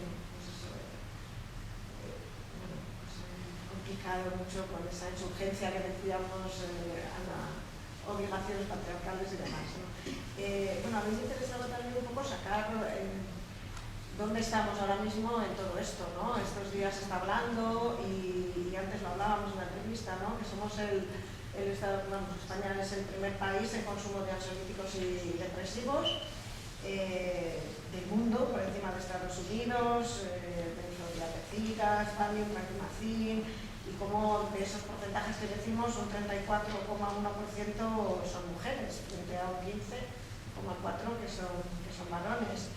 Y luego como un cuarto según el barómetro juvenil también de salud y bienestar del 2021, como hay un cuarto, bueno, exactamente 24,9% de jóvenes de 15 a 19 años que están tomando también psicofármacos, ¿no? Como, bueno, pues estamos a la vez de todas esas realidades, estamos viendo que el Estado español de toda Europa es el que menos, bueno, hoy salió la noticia de que Osakidetza, precisamente en el País Vasco, que había 5,7 psiquiatras por cada 100.000 habitantes, cuando la media más o menos en España estaba sobre los 10, y como es la media más baja de toda Europa y de la Comunidad Europea, y lo poco que se invierte, ¿no? Tenemos leyes controvertidas que además están bajo la excusa de patologización también, quitando tratamientos psicológicos a menores, etcétera, etcétera. Entonces, bueno, pues sin más, cómo vemos un poquito también cómo ha derivado todo esto en la realidad que tenemos, ¿no? Bueno, porque yo creo que ahora mismo hay un discurso muy perverso, ¿no? Con el tema de la salud mental de las mujeres, ¿no? Porque, bueno, por un lado se habla de eso, de la necesidad de recursos, que es verdad, yo creo que hace falta recursos, ¿no? Pero por otro lado se recortan, ¿no? Entonces, bueno, al final, si tú recortas recursos, despides psicólogos y psicólogas del equipo de salud mental, la única opción que te queda es poner pastillas. Digo, que es así de triste, pero que es así. Entonces, claro. Yo creo que todo esto tiene que ver, claro, esto que hemos hablado aquí, a mí me gusta el análisis histórico precisamente por eso, ¿no? Porque a mí la historia lo que me permite es pensar de forma crítica el presente, ¿no? Y te das cuenta, pues, de que salvando las distancias, que hay distancias, pero hay otras cuestiones que no son tan distantes, ¿no? Y este estereotipo, ¿no? de la salud mental de las mujeres, como que venimos taladas de fábrica, ¿no? Ya venimos tocaillas, ¿no? Ya solamente por ser mujeres, ¿no? Esto sigue funcionando en la clínica, y no solamente en la salud mental, en cualquier especialidad. La palabra de la mujer, cuando una mujer va a urgencia a contar cómo se siente, esa palabra está desacreditada nada más por empezar. Sí. Eso es así. A las mujeres nos cuesta mucho más que los profesionales sanitarios nos crean, que no debería ser una cuestión de creencia, ¿vale? Pero nos cuesta el trabajo. Parece que una tiene que estar demostrando constantemente que oye, que sí, que está enferma, que me pasa esto, ¿no? Y eso lo seguimos adaptando, ¿no? Entonces, entre eso y luego también lo que hablábamos en la comida hoy, ¿no? Hablábamos de esta cosa no solamente del ámbito sanitario, sino del contexto social, económico, laboral en el que estamos metidos, ¿no? Al final somos siempre un colectivo muy perjudicado, que estamos siempre intentando hacer como organismos, ¿no? Para poder aunar nuestra vida privada, digamos, ¿no? Nuestra vida doméstica con el trabajo. Al final, normal, no nos vamos a enloquecer, pues es que estamos por un nivel de saturación y no hay nada que respalde, no hay nada que ayude ahí, no hay ninguna respuesta institucional, ni ninguna respuesta política, o hay pocas, ¿vale? No como debería haber. Y al final, también es lógico que las mujeres estemos en más ritmo, ¿no? Los intereses de la industria Y los intereses de la farmacéutica, por supuesto, claro, que al final tiene que ver con todo eso, ¿no? La farmacéutica lo que hace es llenarse los bolsillos y ya está, ¿no? Y no solo llenarse los bolsillos, sino hacer ahora una cosa que a mí me llama mucho la atención, que es la medicina diferenciada, ¿no? Y plantear que ahora hay una medicina para mujeres, una psiquiatría para mujeres y una psiquiatría para hombres. Entonces, de repente, hay un mercado estupendo, ¿no? Pues entonces, de repente, ya, claro, tienes a dos partes de la población diferenciada que le pueden poner un tratamiento y a otros otros, ¿no? Entonces, parece que son dinámicas muy perversas que hay que saber también identificar, ¿no? Son problemas complejos y hay que saber identificar desde todos estos factores, no te puedes dejar ningún factor fuera. No sé si alguien por ahí atrás quería hablar, ¿verdad? Sí, yo es que te quería preguntar si se conocían públicamente las bajadas que les hacían a estas mujeres en los manicomios, porque, vamos, desde luego... No te veo nada. ¿Quién eres? A ver, perdonad, es que se oye muy mal. ¿Podéis levantar un poco más la voz? Proyectar la voz. No, es que se oye fatal. Que te quería preguntar si se conocían públicamente las salvajadas que les hacían a estas mujeres en los manicomios, porque desde luego, por lo que nos has contado, no se encargaban de curar a las mujeres, sino más bien de torturarlas, como nos has contado, quemarlas o aplicarles el piso. Bueno, esto, ¿te refieres si se conocía públicamente en ese momento? O... No, en ese momento. En este momento, mira, es un debate también que al final, cuando estamos con los compañeros y las compañeras historiadoras, es un punto también de fricción siempre, ¿no? Esta cosa de, por ejemplo, los tratamientos de choque, ¿no? Yo estoy convencida, por la experiencia que tengo investigando y por las fuentes, a mí lo que me dicen es que aquí hay un momento de experimentación en el que las mujeres fueron objeto de estos experimentos para desarrollar este tipo de terapia. La terapia es súper agresiva, no agresiva. O sea, eran terapias que ponían al borde de la muerte a estas mujeres en los años 40. Que estamos hablando además de la posguerra, y la gente se moría de hambre. Te metían en un manicomio y te daban una sesión de insulinoterapia y te llevaban al borde de la muerte, pues imagínate, ¿no? O te medían cardezol y te provocaban una fractura de fémur, una fractura de mandíbula, pues tenías un problema, no tenías 4 más, ¿no?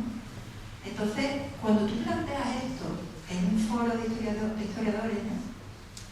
Te siguen argumentando, no, pero es que esas son las terapias del momento, esto se hacía en nombre de la ciencia, pero claro, nosotros da esa visión ideologizada, ¿no? Que claro, que nosotros las feministas siempre traen otras cosas, y al final tienes que defenderlo, ¿no? Y tienes que defenderlo con artículos, con estudios, por eso es tan importante la investigación, ¿no? Hay que argumentar, hay que irse a las fuentes, hay que investigarlas, hay que apoyarlas con elementos teóricos y hay que defenderlo, ¿no? Porque siempre va a haber una parte de la historiografía que tiende a esas interpretaciones más tradicionalistas y que, bueno, que tiene que tener siempre esa orientación de la resistencia, ¿no?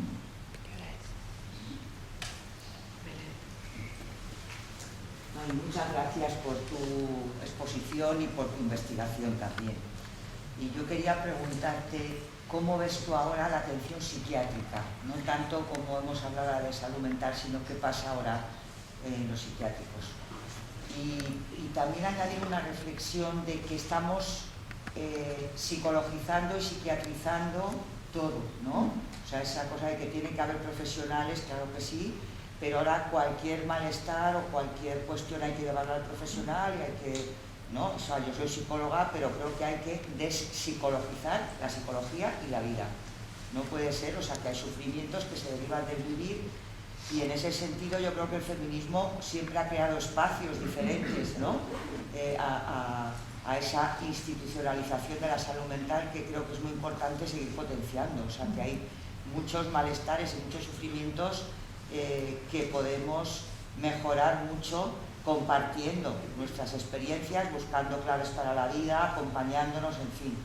Que ahora se está metiendo todo otra vez, ¿no? Para que no sé dónde nos va a llevar estas propuestas, ¿no? Será otro mundo diferente del que has pintado, pero podemos entrar también en un juego, ¿no? Donde se nos medicalice, como ya sabemos, ¿no? Pero sí me interesa mucho tu mirada de qué pasa ahora en los psiquiátricos. Pues la verdad es que mi experiencia en los psiquiátricos me imagino que te refieres a las unidades de hospitalización, ¿no? Las unidades de agudo, donde están los pacientes graves, ¿no? Y psiquiátricos privados, ¿no? De estos que ahora tienen convenios con las sanitas y las... Claro, que al final funcionan como instituciones manicomiales un poco. Quiero decir, ya la palabra manicomio no es una palabra que se use, ¿no? Porque no es correcta, ¿no? Pero el funcionamiento sigue siendo muy manicomial. Y es más, te voy a dar una vuelta de tuerca, lo que me has dicho.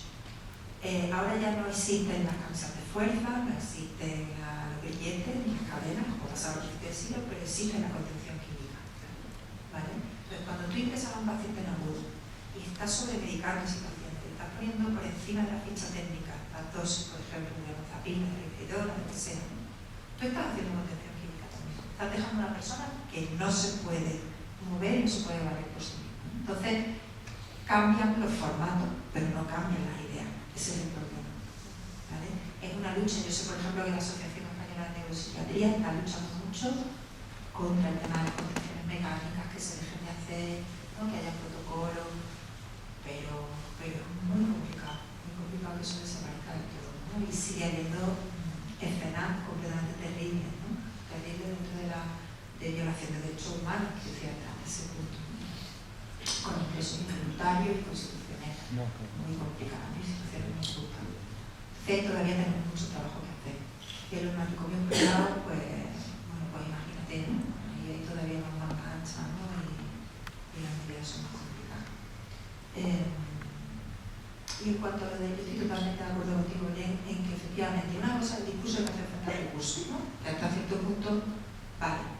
Pero ese no es el problema. Así que la historia, precisamente lo que nos está diciendo es, a ver, las mujeres que ingresaban en los años 30 y 40 ingresaban por estos factores que hemos visto, ¿no? Por historias laborales, por historias con problemas con la familia, problemas con los maridos, transgresiones de las normas. Y ahora sigue pasando un poco igual. Quiero decir, si tú en tu puesto de trabajo estás sufriendo una situación constante de dificultad, de acoso, los compañeros te miran mal porque te piden una reducción de jornada, tienes problemas porque te has embarazado y te han echado, lógicamente eso genera ansiedad y genera depresión. Entonces, creo que es reduccionista que dar no solamente la respuesta de que hacen falta recursos, no, hacen falta recursos y hace falta ampliar esta cosa de lo que es psicosocial, ¿no? Esta mirada sobre las enfermedades y actuar en otros registros, ¿no? Y hacer unos cambios que son estructurales. Pero claro, eso no hay voluntad para eso. Yo tenía curiosidad por Ay, perdón. ¿Yo? Sí, ya no sé qué pasa. Pues luego te Perdón, te quería preguntar, esa medicación de las personas con enfermedad mental es tan fuerte que se les olvida hasta escribir que tienen que estar practicando. ¿Cómo eso no hay un arreglo? Porque la medicación es tan fuerte que se olvidan hasta de su propia ciudad. Quiero decir que las calles que no saben que tienen que volver a escribir, a sumar, porque se les olvida. Bueno, porque yo creo que el problema no es solamente la medicación en sí, sino el uso y la dosificación de esas medicaciones. Muchas veces el problema está en que se sobredosifica y se manda, se prescribe dosis por encima de lo que se tiene que prescribir. ¿Vale? Ahí los laboratorios hacen también eso. Los laboratorios hacen porque, bueno, a veces también instan muchas veces, ¿no?, a los médicos a que sobredosifiquemos, no pasa nada, tal. Yo en mi experiencia clínica creo que los psicofármacos son útiles a dosis baja. Y es cuando yo tengo mejores resultados, acompañada de la psicoterapia, pero siempre trabajando con dosis baja. En muy pocas ocasiones yo me he visto obligada a subir mucho la dosificación. ¿Vale? Creo que no hace falta sobredosificar. En mi opinión. Vale, un segundito. Sí. Nos quedan 3 palabras y vamos a las últimas. La Vale. tuya, después tú y después tú.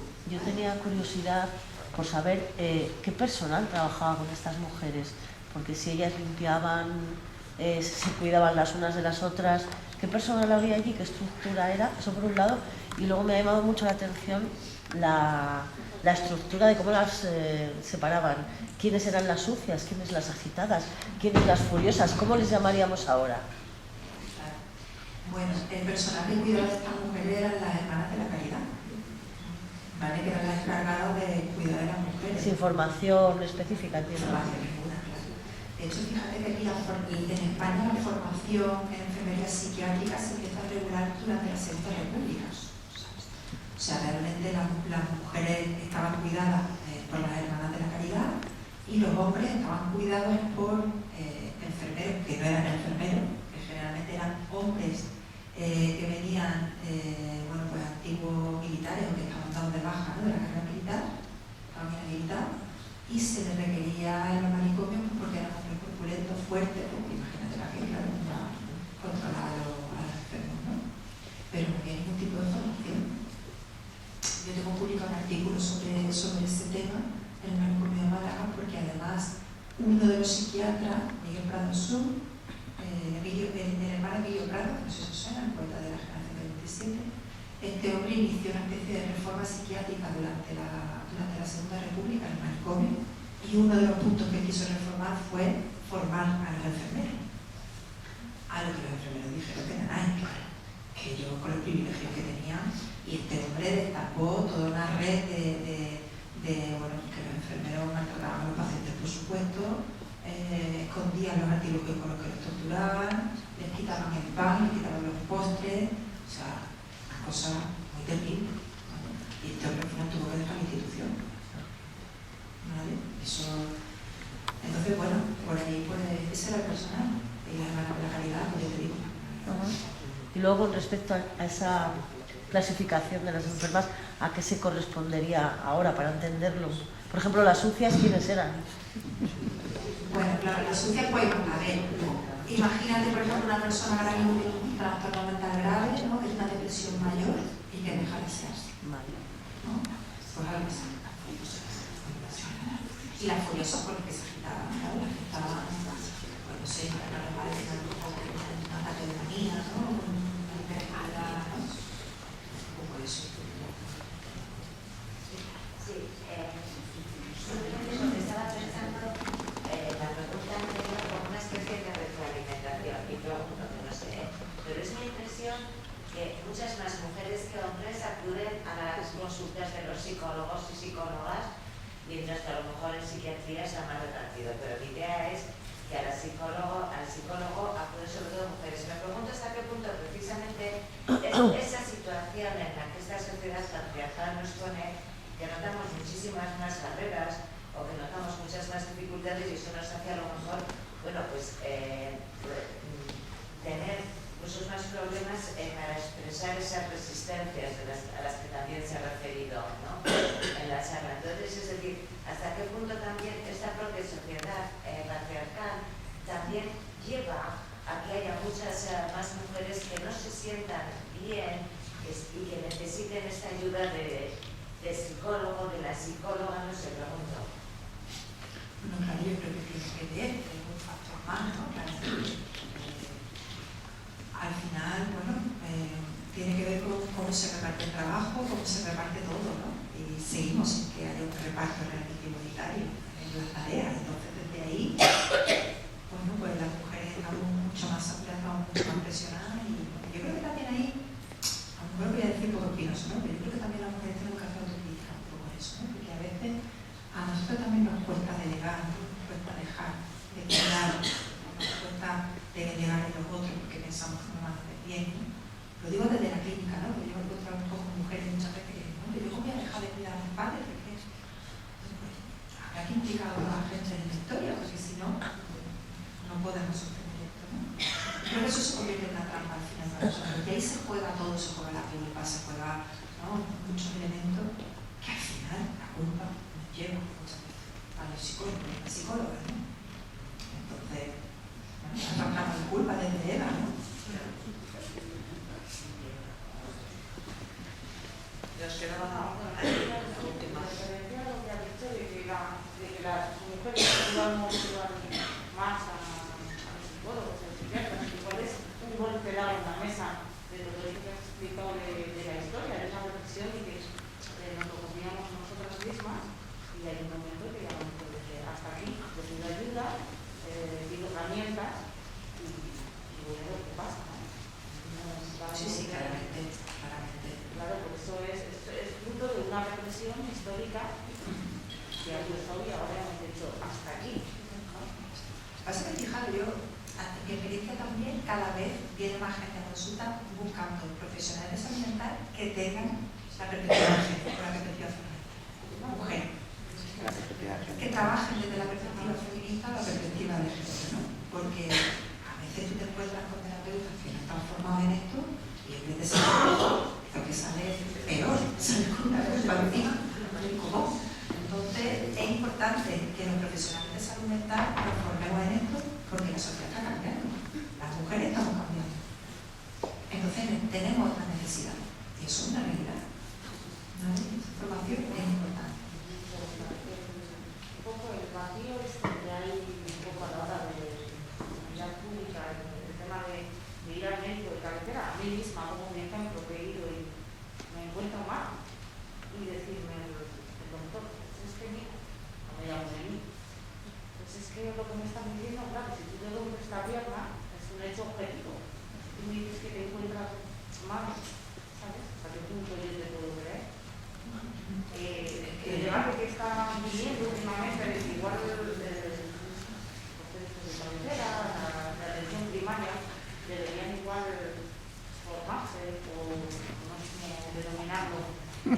Para que una persona no tenga, igual no tiene medios económicos, para que tenga un psiquiatra, una consulta privada, valorar los objetivos, ¿no? Los objetivos no, me parece que hay un vacío.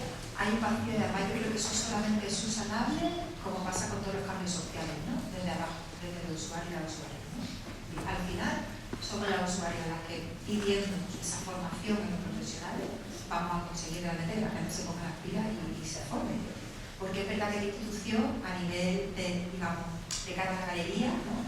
Que lo hablábamos también hoy, al mediodía, bueno, pues sí que hay muchos cursos de formación, ¿no? Que pueden empezar a la hora del 25 una foto, ¿no? No sé qué, hay como que se conciencia más, pero luego realmente no hay una traducción real a la hora de la clínica, ¿no? Y esa traducción real yo creo que tiene que venir, ese empuje tiene que venir desde abajo, desde el usuario. Tenemos que pedir, ¿no? Que la gente esté formada en esto, porque si no, no nos van a poder ayudar, si no están formados.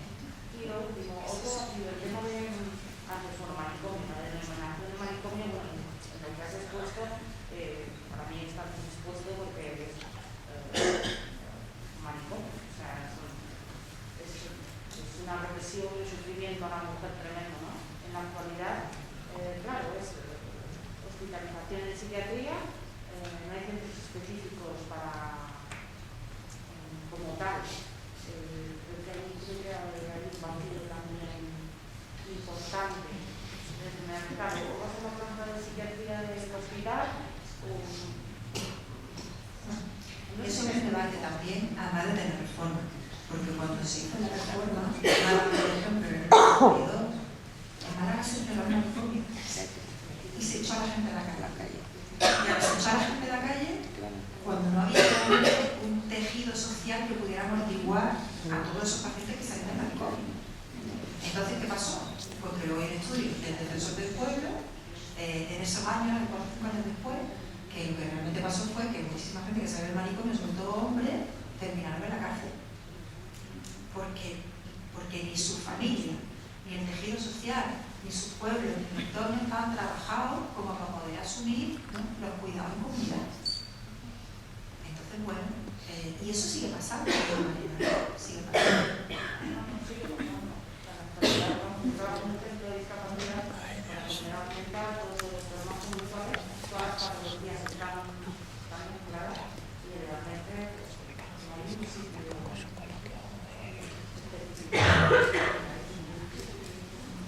Bueno, Andalucía hay una fundación, que me imagino que aquí tendréis el equivalente, ¿no?, que lo que hace es encargarse de dar piso, comida, cuidado básico, comunicación para los pacientes, y lo que hace es que se queda con las pensiones de los pacientes, se queda con las pensiones de los pacientes, y a cambio, pues los pacientes viven en piso tutelado, ¿no?, donde, bueno, hay un cierto control y viven en comunidad, ¿no? Y está bien. O sea que, claro, los pacientes se quedan sin luz. ¿Y qué hacen? Pues se ponen a pedir dinero alrededor, claro, se ponen a aparcar coches, se piden dinero, porque es que se quedan sin luz, se quedan con todo lo que va a hacer. Entonces, perdóname, es que queda una palabra y no me gustaría dejarla sin hablar. Sí que quería decir que, por ejemplo, en las instituciones, a mí me parece que el tema de salud mental habría que adaptarnos a cómo va la sociedad. Se suele tener controlada a la gente, es una manera de control para ver que los turnos se respetan mañana, tarde, noche, y todo el mundo, todo es un engranaje, que todo vaya bien. Y además, si ocurre algún conflicto, se suele medicar más para que la gente se tranquilice. No es más que eso, control y tranquilidad. Entonces sí que dentro de la formación para profesionales debería haber un apartado para entender que además de la gente que está interesada por salud mental, hay mucha gente que lleva 40, 50 años, han ido envejeciendo, y además de salud mental, si no lo había, ya lo hay, van más lentos por diferentes motivos, a nivel motor, a nivel cognitivo. Entonces, si esos tiempos no se adecuan a las personas, pues acaba habiendo, pues eso, tranquilidad, control, maltrato, porque al final comes en 5 minutos, te meto la medicación en 2 minutos, si no es por jeringa, si no es... O sea, al final es un... No hemos avanzado tantísimo, nos parece muchísimo, pero luego si te paras a pensarlo bien, dices, todo tiene que ir así como muy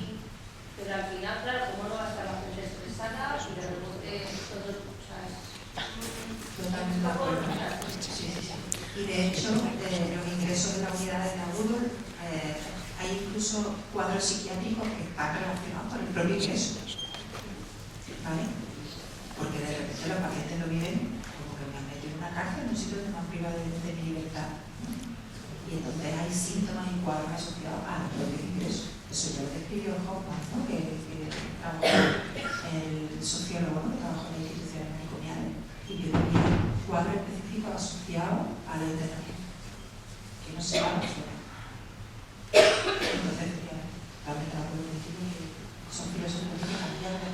La gente ve que antes igual tardaban menos tiempo con él, pero si tardas un poquito más, habrá que modificar todo un poco, no sé de qué manera, porque hay 24 horas al día, pero de alguna manera, con un doble refuerzo, con medias jornadas, con lo que sea, pero dar ese espacio, porque si no, claro, lo más cómodo es meditar y al final hay protestas, se va todo. Muy bien, pues muchísimas gracias.